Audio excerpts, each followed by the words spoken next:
Hello everyone, welcome to my art studio, and today we are going to be basically trying to organize my entire setup for my art supplies. Like I mentioned in my other videos, I'm just trying to get back into art, and I don't know if I have talent or what my talent is with art exactly yet, so this is just kind of a 1 month exploration. It is September 29th, tomorrow September 30th, and I'm starting to take all these different classes for art. In the previous video, I showed you what my art supplies are for the different classes that I'm taking, and I talked a little bit about the classes that I'm taking. I showed you the art supplies and everything as well. And so today we have two different angles going here. We have a camera right here that's going to show this beautiful tackle box that my grandpa so generously donated to me. And I'm going to also show you how I'm going to organize all my art supplies to fit into this tackle box. So that's basically just going to be the whole video, is me trying to organize all of my art supplies for these classes, and then also some of my older art supplies into this tackle box for this really intense month of art making. So you're going to see, I guess, both angles here, and there's this angle here that should hopefully show the majority of this tackle box. And now that I'm looking at my tackle box, it's a little bit wet, so I'm going to do my best to kind of like clean it out and dry it out as I go. But this is really exciting. I hope that you enjoy videos like this. I enjoy watching videos like this, so that's why I'm making it. And I just want to say this before, I'll say it again. No one needs this many art supplies, honestly, to do art. All you really need is a piece of paper and something to draw on. I already do have quite a few art supplies, but the whole thing that's different in this case is that I'm actually investing over a month actually into learning how to do art in a really intensive way. I don't normally live in the US, and I'm in the US right now for a month, so I'm taking a ton of classes. I'm going to do Inktober on top of all of that. I kind of took off time from my normal work to do this. So I thought if I'm going to invest in these classes, I'm going to invest in the supplies and the exact things that they say I need for these classes, which if you're taking like 1 week is like 40 hours of art classes in 1 week, you do need a lot of supplies. So like I said, if I was just going to be doing art on my own, just teaching myself, I probably wouldn't need this many supplies. But because of the way I'm doing it, the challenge that I'm taking, the investment that I made, this is what I have to do. So we're going to get started. I think the first thing that I am going to do is I think I need to dry out this area here with like a little bit more paper towels or something. So I'm going to do that, and then we're going to start putting in like our paintbrushes and stuff like that.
Okay, so this was stressful at the end.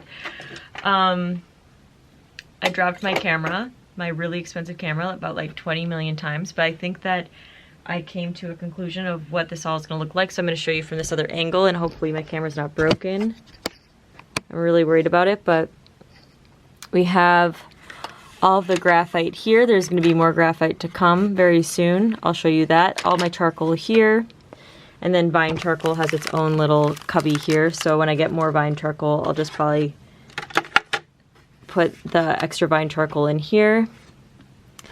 These are all of like the most basic tools I'm going to need for the first class, so I just put them all together so I don't have to dig for them. I have all of my ink here, so all my ink pens, this new brush ink that I bought for Inktober, all of that. I have basically one tube of every single oil color that I need for that class, so it's one tube per compartment. It looks really, really good, so I'm going to be dealing with that. I also have this old oil paint that I found that I just put here, which I think looks really great.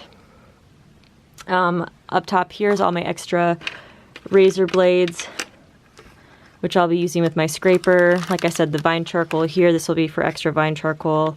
I have my razor blade holder here. It already has a razor blade in it. I have this pencil eraser thing that I use all the time with the eraser stick refills. I have all my tourbillons for blending. I have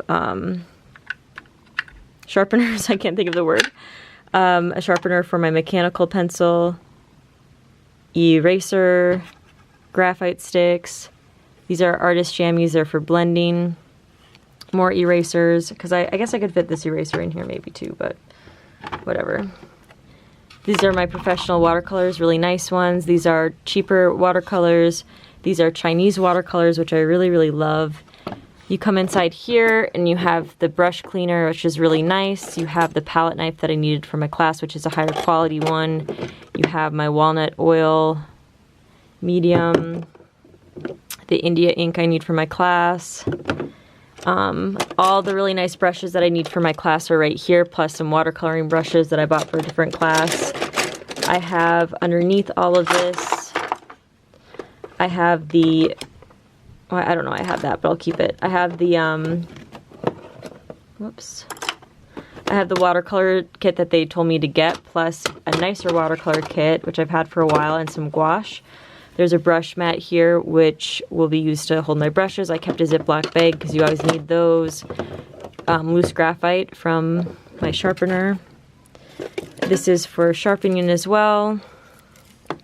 I had another sharpening thing somewhere here for a sand block. I have pastels down here, colored pencils in case I need them here, and that is about it. And then all the things that I took out, which I might add back in later, are like just travel kind of kit stuff, and then all these different brushes, which I need to figure out what to do with. I'm actually going to put this inside the kit because I'll definitely use that, and I think that that looks about right. So we'll zoom out here. I think it looks amazing. Yep. Okay, so I dropped my really expensive camera like 5 times, so I'm really hoping no damage was done. I dropped this camera that I'm recording into before, and it's never been the same since, so that kind of sucks, but you know, I'll deal with that when I have to deal with that. But so far, I'm really excited about this whole kit that I'm going to bring. I wish it could fit everything, but then again, it's like, why do I need 5 different sets of colored pencils and all that kind of stuff? It was like I had cheap colored pencils, then I got nicer ones, so some of this stuff is like before I upgraded some different things. So yeah, let me know what you thought of me organizing my tackle box. I will put a picture of my tackle box maybe at the end so you can see what it looks like when it's closed. But I think this is a perfect thing for holding art supplies. They typically recommend you use like an art organizer or a tackle box, and so I just happened to get lucky and get this really cool one, a vintage old tackle box that pretty much fits everything perfectly. I might run out of room for graphite because I have some cheaper graphite, and I might run out of room when I put my nicer graphite in, but I will show you that when it's time. And I'm really excited, and I'm hoping maybe I can bring this back with me when I travel as well. We'll see. I don't know. I think it would be pretty impossible to bring all this stuff with me when I leave, but we're going to see. So thanks for watching. It was a lot of drama today, but I hope you enjoyed, and I will see you next time when you stop over at my house and hang out with me.